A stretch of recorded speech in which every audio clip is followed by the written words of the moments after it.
Okay, third video na tayo, no? Now we're going to sa ating Romans, no? Romans chapter 8 verse 18 to 22, no? Romans chapter 8 verse 18 to 22, okay? Hindi na papawalay sa atin tong scripture ng Romans, no? Pag hindi do sa ganung verse na yun, sa ganitong verse, okay? So they still giving us what is they always put a word from my mouth, no? What God's want He wants me to do for Him, okay? Not only by my will but on His will, thy will be done, okay? So Romans chapter 8 verse 18 to 22, okay? Here is the message: for I reckon the suffering of this present time are not worthy to be compared with the glory which shall be revealed in us, no? Verse 19, no? For the earnest expectation of the creature waited for the manifestation of the Son of God, no? Verse 20, no? For the Creator was made subject to vanity, not willingly, but by reason of Him who hath subjected the same in hope, no? Verse 21, because the creature itself also shall be delivered from the bondage of corruption into the glorious liberty of the children of God, okay? Verse 22, no? For we know that the whole creation groaneth and trembleth, no? In pain together until now. Okay? Basahin natin sa Tagalog version, no? Mga taga-Roma, pahina 8, versikulo 18 hanggang 22, okay? Here is in Tagalog version, no? Sapagkat napatutunayan ko na ang pagtitiis sa panahong ito ay hindi karapat dapat may tumbas sa kaluwalhatiang nahayag sa atin, okay? Versikulo 11, sapagkat sa maningas na pamimithi ng buong nilalang ay naghihintay sa pagpapahayag ng mga anak ng Diyos, no? Versikulo 20, no?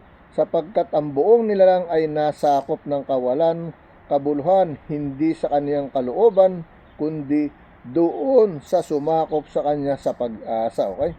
Sinakop ka, binigyan ako ng pag-asa. Katulad ko, no? Akala ko mapag-asa ako, may kaligtasan, wala pala. Pero sinakop pa rin niya ako, no? Alam niyan doon sa kabilang buhay sa Katoliko, alam niyang gusto kong sumama sa kanya, no? Pero hindi pa rin, hinango pa rin niya ako sa totoong pagkakaligtasan, no? Hindi sa mga anting-anting o mga Diyos-Diyosan, no? Tinawag pa rin niya ako, hinango pa rin niya ako. Tayo nandito para maghango din naman ng katulad ng paghango niya sa akin, pagtawag, okay? Versikulo 2, sabi sa versikulo 2, na ang buong nilalang naman ay magiging laya mula sa pagkaalipin ng kabulukan sa kalayaang niluluwalhati ng mga anak ng Diyos, okay? Ang sabi sa versikulo 20, no? Sapagkat ang buong nilalang ay nasakop ng kawalang kabuluhan, no? Nasakop ng walang kabuluhan, no? Sa kaniya, ng walang kabuluhan, hindi sa kaniyang kalooban, kundi dahil doon sa sumakop sa kanyang pag-asa, okay? Versikulo 21, na ang buong nilalang naman ay magiging laya mula sa pagkaalipin ng kabulukan at kalayaang maluwalhati na mga anak ng Diyos, okay? Doon sa may kabuluhan ka na dinadala, ibig sabihin sa katotohanan, okay? Versikulo 22, sapagkat nalalaman natin na ang buong nilalang ay humihibik at nagdaramdam na may kahirapan na kasama natin hanggang ngayon, okay? Lahat tayo, we're suffering, no? We're suffering for the temptation until we still alive, okay? But the wage of sins is death. When we died, we paid our sin. And then there is another life to be judged there in the other life, okay? In the Holy Spirit life, okay? Now, let me read this in Spanish, okay? Okay, let me continue to read, no? Romanos Kapitulo 8, versikulo 18 hanggang 22, okay? Sa Spanish, no? Okay? Pues tengo por cierto que las aflicciones de tiempo presente no son comparables con la gloria venidera que en nosotros ha de manifestarse, ¿no? Versículo 19, porque al angelo ardiente de la creación en la agadar la manifestación de los hijos de Dios, ¿okay? Versículo 20, ¿no? porque la creación fue sihatada e vanidad no por su propia voluntad, sino por causa del que la sujeto en esperanza. Okay. Versículo 21, porque también la creación misma será libertada de la esclavitud de corrupción y la libertad gloriosa de los hijos de Dios. Okay. Versículo 22, ¿no? Porque sabemos que toda la creación gime y una está con dolores, ¿no? De parto hasta ahora. Okay. Yan ang sinasabi sa Spanish, okay? Sa Spanish, no? So, now let's go to the other scripture chapter and verse, no? Dito tayo sa ating 2 Corinthians, no? 2 Corinthians chapter 6 verse 14 to 18 din, no? 2 Corinthians chapter 6 verse 14 to 18, okay? Here is the message, no? Be ye or you not equal, no? Be ye or you not unequally, no? Sabi pala to, be ye or you not uniquely yoked together, no? With unbelievers, for what fellowship hath righteousness with unrighteousness, and what communion hath light with darkness, okay? Verse 15, and what concord hath Christ with Belial, no? O Belial, no? With Belial, no? Or what part hath he that believeth, no? With an infidel, okay? With an infidel, okay? Verse 16, no? And what agreement hath the temple of God with idols, no? For ye or you are the temple of the living God, as God hath said, I will dwell in them, no? And walk in them, and I will be their God, and there shall be my people. Okay? I am His people. That's it, no? I'm not here pretending that I'm really God, because no one cannot be God. No? The servant of God, yes, priest, pastor, etc., minister, etc., etc. No? But we cannot be pretending that we are really God. No? Some people, they lifted themselves like that. That's why they ruin their life too, okay? Alright?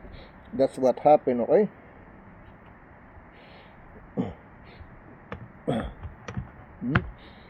Nakatakbo na. Dito ulit tayo, no? Sa ating verse, ang sabi rito, no? Wherefore come out among them, no? Ang sabi rito, no? Sa verse 16, and what agreement hath the temple of God with idols? For ye or you are the temple of the living God, as God hath said, I will dwell in them and walk in them, and I will be their God, and there shall be my people. Verse 17, wherefore come out from among them, and be ye or you separate, saith the Lord, and touch not the unclean things, no, and I will receive you. No? Verse 18, no, and will be a father unto you, and ye shall be my son and daughters, saith the Lord Almighty. Okay? Alright? Yan ang sinasabi, no? So, basahin natin sa Tagalog version, okay? Mga 2 Korinto, pahina 6, versikulo 14 hanggang 14 hanggang versikulo 14 hanggang 18, okay? Yan ang sinasabi, no? 2 Korinto, pahina 6, versikulo 14 hanggang 18. Huwag kang makipamatok ng kabila, no? Kabila, no? Sa mga nagsisampalataya, sapagkat anong pakikisama mayroon ang katuwiran at kalikuan. Anong pakikisama mayroon ang kaliwanagan at kadiliman, okay? Versikulo 15. At anong pakikipagkasundo mayroon si Kristo kay Belial, no? O anong bahagi mayroon ang sumasampalataya sa di sumasampalataya, okay? Versikulo 16. Anong pagkaisa mayroon ng templo ng Diyos sa mga Diyos-Diyosan, sapagkat tayo templo ng Diyos na buhay, gaya ng sinabi ng Diyos, mananahan ako sa kanila at lalakad ako sa kanila, at ako'y magiging kanilang Diyos at sila'y magiging aking bayan, okay? So maliwanag sinasabi rito yan, no? Na hindi ikaw ay Diyos, no? Kung hindi Ang sabi sa versikulo 14, 16, no? Anong pakikipagkaisa mayroon ng templo ng Diyos sa mga Diyos-Diyosan, sapagkat tayo templo ng Diyos. Tayo ang unang templo, tayong mga tao na may espiritu, kaluluwa, no? Na Diyos na buhay, gaya ng sabi ng Diyos, mananan ako sa kanila at lalakad ako sa kanila at ako'y magiging kanilang Diyos at sila'y magiging aking bayan, no? So we're gonna be like His temple. That's what He said, no? Yan ang ibig sabihin, okay? So punta muna natin sa dito, okay? Yan. Kami. Meron pa rito. Ay, tumakbo na. Lumayo na agad. Alright. So, tapusin natin doon, no? Sa versikulo 17. Kaya nga magsialis, no? Ang sabi rito, no? Kaya nga magsialis kayo sa kanila at magsihiwalay kayo, sabi ng Panginoon, no? Umalis, lumayo ka sa kanila, sa mga hindi mananampalataya, no? Na matitigas ang ulo, hindi lumalaban, nakikipagmatigasan laban sa Panginoon. Kaya nga magsialis kayo sa kanila at magsihiwalay kayo, sabi ng Panginoon, at huwag kayong magsihipo ng mga bagay na marumi, okay? Yan ba yung mga bagay na marumi? At kayo'y aking tatanggapin, no? Iwasan ninyo para tayo'y tanggapin ng Diyos, no? Versikulo 18, at ako'y sa inyo'y magiging ama, at sa akin kayo'y magiging mga anak na lalaki at babae, sabi ng Panginoon, makapangyarihan sa lahat, no? Sabi ng Panginoon, makapangyarihan sa lahat, no?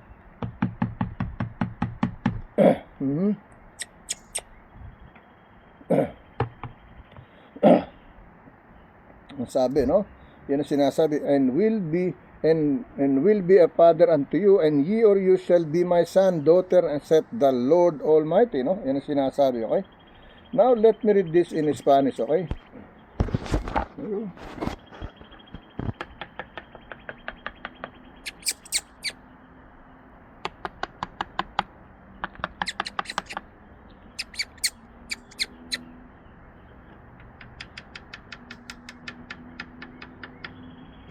Bahala ka. Alright. Nakuha natin yung gusto kong makuha ang video pero hindi sumama, no? Dito tayo sa ating 2 Corintos na kapitulo 6, versikulo 14 hanggang 18, okay? Sa Spanish, okay? Nos os unáis en yugo desigual con los incrédulos, porque aquí compañerismo, no, tiene la justicia con la injusticia, y que comunión la luz con las tinieblas, okay? Versikulo 15, no? Y que corconja Cristo con Belial, o que parte el creyente con él, no? Con el incrédulo, no? Versículo 16, no? Y que acuerdo hay entre el templo de Dios y los ídolos, porque vosotros hijos el templo de los Dios viviente, como Dios dijo, habitare y andare entre ellos, y seré su Dios, y ellos serán mi pueblo. Versículo 17, ¿no? Por lo cual salid en medio de en ellos y apartaos, dice el Señor, y no toquéis lo inmundo, y yo os recibiré, ¿no? Versículo 18, ¿no? Seré para vosotros por padre, y vosotros mis seréis hijos y hijas, dice el Señor Todopoderoso, okay? Yan ang sinasabi ng 2 Corintos kapitulo 6, versikulo 14 hanggang 18, okay? Now, let's go to the other scripture chapter and verse, okay? Dito tayo sa Ephesians, no? Ephesians chapter 1 verse 3 to 7, no? Ephesians chapter 1 verse 3 to 7, okay? So gawin natin dito, isama natin ang 1, no? Hanggang 1 to 7, okay? 1 to 7 ang gawin natin, okay? Sa ating Ephesians, no? Para marinig niyo. Ito, like sinasabi niyo, I thank my God upon every remembrance of you, no? Ako'y nagpapasalamat sa ating Diyos sa tuwing kayo aking naalala, sa aking isip, sa aking puso, at ng aking kaluluwa. nagbabahagi, nagpapaalala araw-araw bilang alay. Hindi na nag-aanting, hindi nagluluhod, nagkakandila, nagsusunog na insenso. Mali po, mali, okay? Ito ang totoong kaligtasan, okay? Nandito sa salita ng Diyos, sa salitang Biblia, okay? Hindi tanso, bakal, kahoy, bato, no? O ginto, pilak, no? Hindi po yan ang tunay na Diyos, okay? Tapos pag tayo tinalaban, no? Magagalit tayo, magdaramdam tayo sa Panginoon kasi hindi yan sa Panginoon. Yan ay mula sa gawang kamay ng tao at gawang panliling lang ng Diablo para sa kanya tayo maniwala, no, manatili, hindi mapalapit sa Diyos kung hindi mapalayo. Okay? Yan po ang katotohanan. Okay? Now, let me read Ephesians chapter 1 verse 7. No? Paul, an apostle of Jesus Christ, by the will of God, to the saints which are all Ephesians, no, and to the faithful of Christ Jesus. Okay? Verse 2, no, okay? Ephesians pala tayo, Ephesians. Ang nasa isip ko yung Thessalonian kanina, di po ba? Philippians, no? Ephesians pala tayo, no? Ito sinasabi rito, no? Verse 2, grace be to you and peace from God our Father and from the Lord of Jesus Christ, no? Verse 3, blessed are the gods of Father of our Lord Jesus Christ, who hath blessed us with all spiritual blessing in heavenly places in Christ, no? Verse 4, according as he hath chosen us in him before the foundation of the world, that we should be holy and without blame before him in love. Okay? Verse 5, no? Having predestinate us unto the adoption of the children by Jesus Christ to himself according to the good pleasure of his will. Okay? Of his will. Okay? Verse 6, no? To the praise of the glory of his grace wherein he hath made us accepted in the beloved. Okay? Verse 7, no? In whom we have redemption through his blood and forgiveness of sin according to the riches of his grace. Okay? Yan ang sinasabi. Okay? Now, basahin natin sa Tagalog version. Efeso pahina 1, versikulo 1 hanggang 7, no? Ginawa natin 1 hanggang 7 na, okay? Alright? Ginawa natin Ephesians pahina 1, versikulo 1 hanggang 7, okay? Si Pablo, no? Si Pablo, apostol ni Kristo Jesus, sa pamamagitan ng kalooban ng Diyos sa mga banal na nga sa Efeseo, na sa mga Episo at mga tapat kay Kristo Jesus, okay? Excuse me, no? Versikulo 2, sumayin nyo nawa ang biyaya at kapangyarihan mula sa Diyos na ating Ama at sa Panginoong Hesukristo. Okay? Versikulo 3, purihin nawa ang Diyos at Ama at ang ating Panginoong Hesukristo na siyang nagpala sa atin ng bawat pagpapalang ukol sa Espiritu sa sangkalangitan kay Kristo. Okay? Versikulo 4, no? Ayon sa pagkapili niya sa atin sa Kaniya bago itinatag ang sanlibutan upang tayo maging mga banal at mga walang dungis sa harapan niya sa pag-ibig. Okay? Versikulo 5, na tayo itinalaga niya ng una pa sa pagkupkop na tulad ng mga sa pamamagitan ni Jesucristo sa ganang Kaniya ayon sa minagaling ng kaniyang kalooban. Okay? Versikulo 6, no? Sa ikapupuri ng kaluwalhatian ng kaniyang biyaya na sa atin ay ipinagkalob na masagana sa minamahal. Okay? Versikulo 7, no? Na sa kaniya'y mayroon tayo ng ating katubusan sa pamamagitan ng kaniyang dugo ng kapatawaran ng ating mga kasalanan ayon sa mga kayamanan ng kaniyang biyaya. Okay? Yan ang sinasabi. Okay? Now, let me read in Spanish. No? Spanish, okay? Okay, continuous tayo, no? Efeseos, no? Naglaglagan pa yung ating mga gawa kasi hiwa-hiwalay itong ating libro. Nag-ayos pa ako, okay? Bago ko na pagsunod-sunod, okay? So, dito tayo sa Spanish. Efeseos Kapitulo 1, versikulo 1 hanggang 7, okay?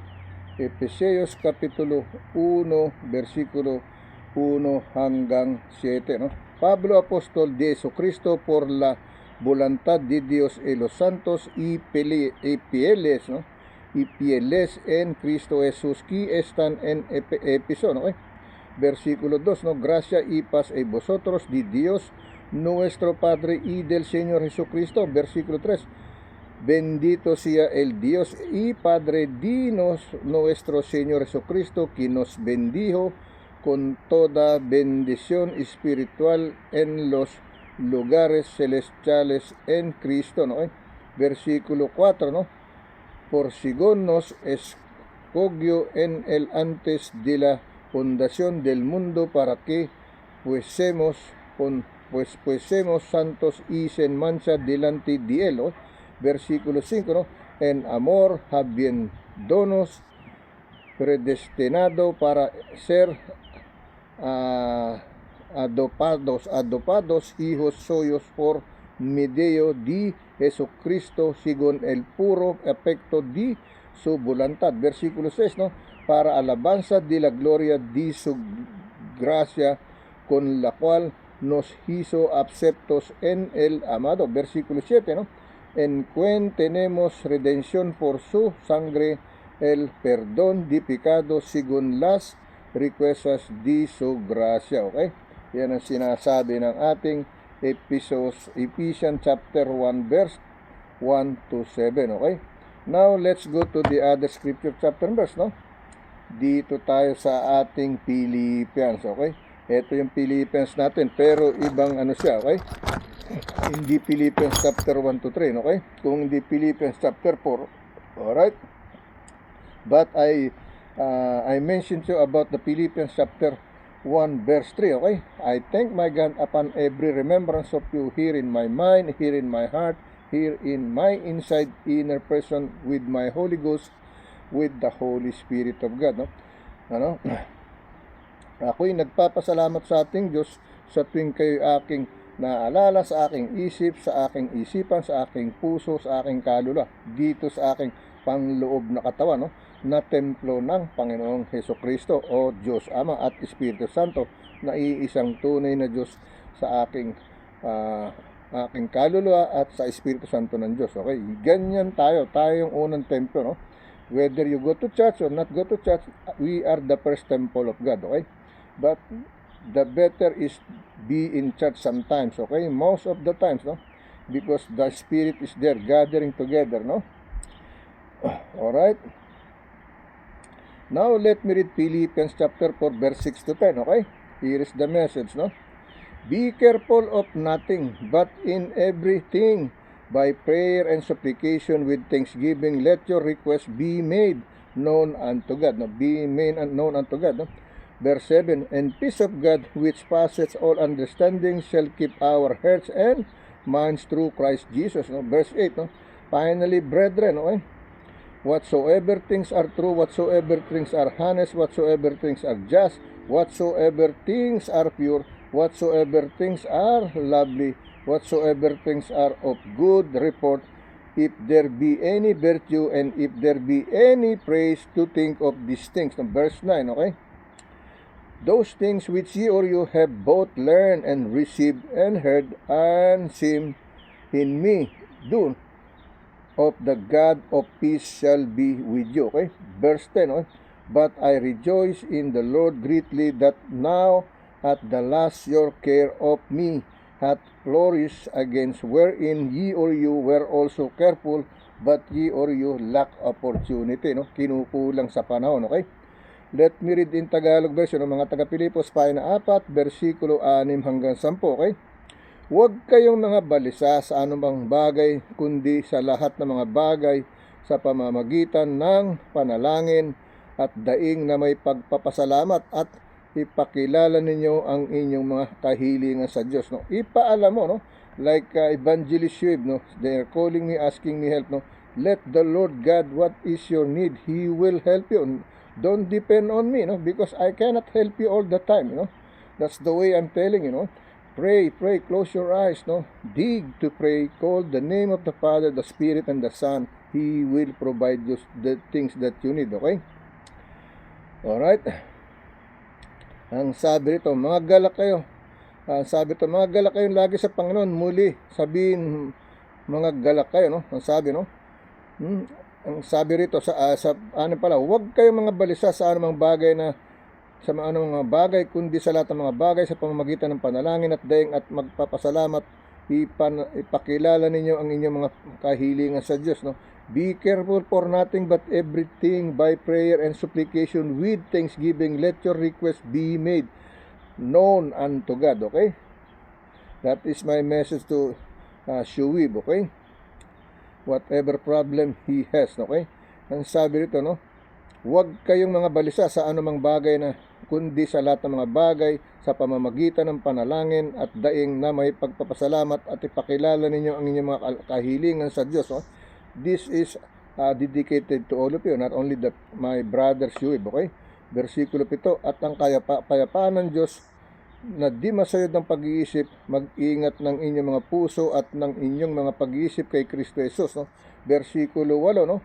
Katapos-tapusan mga kapatid, anumang bagay na katotohanan, anumang bagay na kagalang-galang, anumang bagay na matuwid, anumang bagay na malinis, anumang bagay na kaibig-ibig, anumang bagay na mabuting ulat, kung may anumang kagalingan o kung may anumang kapurihan, ay isipin ninyo ang mga bagay na ito. Versikulo 7, no? Ang mga bagay na inyong natutuhan at tinatanggap at narinig at nakita sa akin, ang mga bagay na ito ay gawin ninyo at ang Diyos ng kapayapaan ay sa inyo. Okay? Ibig sabihin, gampanan natin kung anong ating iniisip na kabutihan. Wag nating, wag na, kayaan mo na sila. Ikaw ang inaano ng Diyos, kinakatokang yung puso, ikaw ang gumawa, gampana mo, hindi pagpapaliban mo. Versikulo 10, dadapat ako'y totoong nagagalak, no? Sa Panginoon na ngayon, kahuluhulian ay inyong binuhay ang inyong pagmamalasakit sa akin, na dito'y katotohanan ng nagkaroon kayo ng malasakit, ngunit kayo'y nagkulang sa mabuting pagkakataon, no? Yan ang sinasabi. Let me read in Spanish, okay? God, He will fulfill my service before the rains come down, okay? Filipenses, no?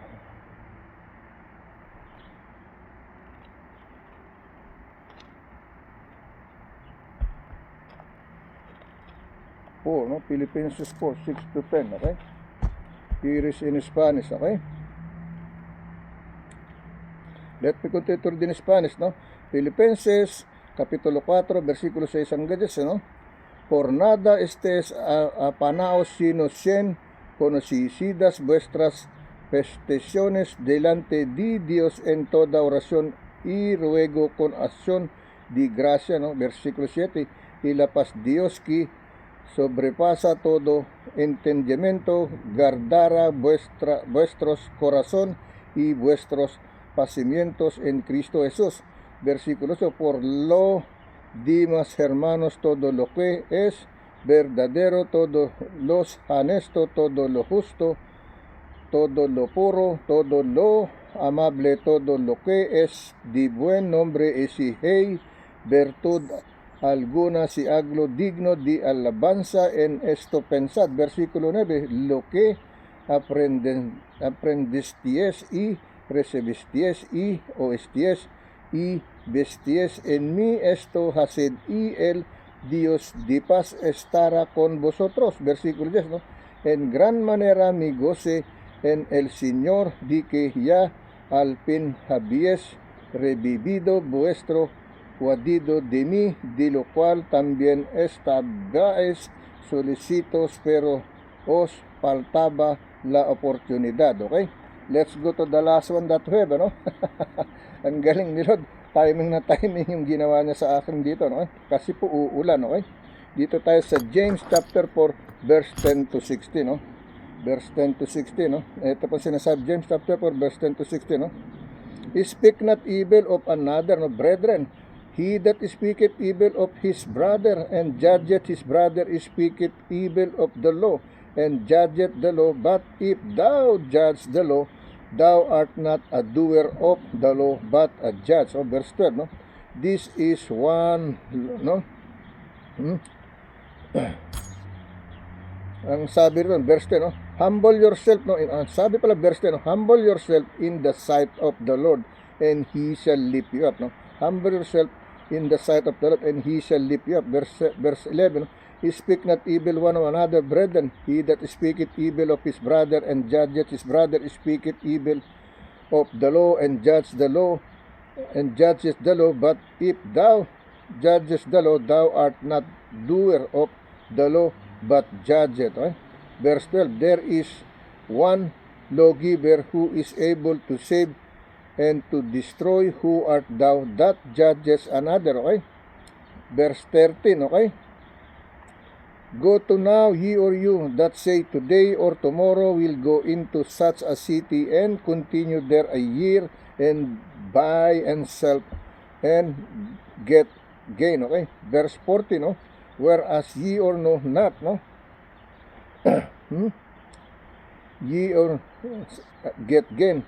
Where is ye or you not what shall be of the morrow, for what is your life? It is even a favor that appeareth for a little time and then vanish away. No? Verse 15, for that ye or you ought to say, if the Lord will, we shall live and do this or that. Okay? Verse 16, but now ye or you rejoice if your boasting, all such rejoicing is evil. Okay? Ito sinasabi sa Tagalog version, Santiago Pahina 4, versikulo 10 hanggang 16. No? Ang sabi rin, no? Ang sabi sa verse 17, therefore to him that knoweth to do good and do it is not to him, it is sin. Okay? It is sin. Okay? Sabi sa Tagalog version, Santiago Pahina 4, versikulo 10 hanggang 17, no? Magpakababa kayo sa paningin ng Panginoon sa kaniya at kaniyang itataas kayo, no? Magpakababa tayo, magpakumbaba, ibig sabihin, no? Sa paningin ng Panginoon, kaniyang itataas kayo. Versikulo 1, huwag magsalita ng laban sa isa't isa, no? Sa mga kapatid, nagsalita laban sa kapatid o humahator sa kapatid ay nagsasalita laban sa kautusan, at humahator sa kautusan, dadapat kung ikaw ay humahator sa kautusan, hindi ka na tagatupad ng kautusan kung hindi hukom ka na. Okay? Yan ang nangyayari sa Senado natin, no? Hindi na tumutupad, kundi nag-i-style husgado na hukom. Okay? Versikulo 12, iisa ang tagapagbigay ng kautusan at hukom sa makatuwid, bagay ang makapagliligtas at makapagpapawasak, dadapat sino ka na humahator sa iyong kapwa, no? Versikulo 23, no? Magsiparito ngayon kayong nagsisipagsabi, no? Ngayon o bukas magsiparoon kami, gayon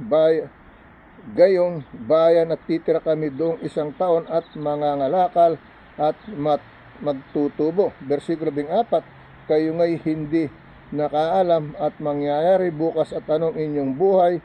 Kayo may isang singaw na sandaling panahon ay lumilitaw at pagdakay napapawi. Versikulo 5, sapagkat ang dapat ninyong sabihin ay kung kalooban ng Panginoon ay mga buhay kami at gawin namin ito at o yaon. Okay? Versikulo 16, dadapat ngayon ay mga mapuri kayo sa inyong mga pagpapalalo. Ang lahat ng mga ganito'y pagmamapuri at ay masama. Okay? Versikulo 17, at sa nakaalam na mga paggawa ng mabuti at hindi ginagawa, ito'y kasalanan sa kanya. Okay? Alam mo na, sinasabi na sa'yo, gawin mo, sinasabi na sa'yo isip, pero ayaw mong gawin, ayaw mong sundin, kinukontra mo, kasalanan sa Diyos yun. Okay? Kasi hindi mo pinaiiral yung gusto niya, pinaiiral mo yung iyong kalooban. Okay? Now, let me try to read in Spanish. Okay? Okay, let me read in Spanish. Now, Santiago Kapitulo 4, versikulo 10 hanggang 17.